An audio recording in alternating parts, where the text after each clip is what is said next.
Lolani o'zib nima qilasiz? 2 kunda so'lib qoladi. Undan ko'ra lolali somsa tayyorlaymiz. Xamiriga 400-450 gram un, 200 gram sariyog' yoki margarinni solib, aralashtirib, ketidan 200 gram smetana, 1 osh qoshiq razlixetel, 1 chimdim tuz solib, yumshoqqina xamir qorib olinadi.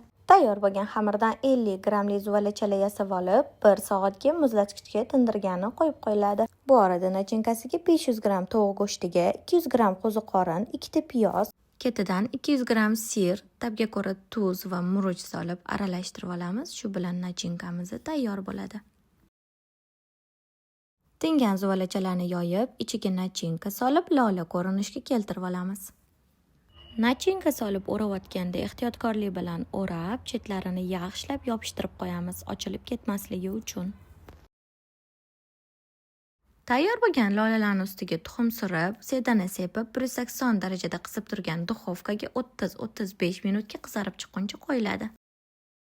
Yegan sari yegiz keladigan, katta kichikka birdek yoqadigan lolali somsa tayyor. Mendan sizga lolali somsa, sizdan menga podpiska va like.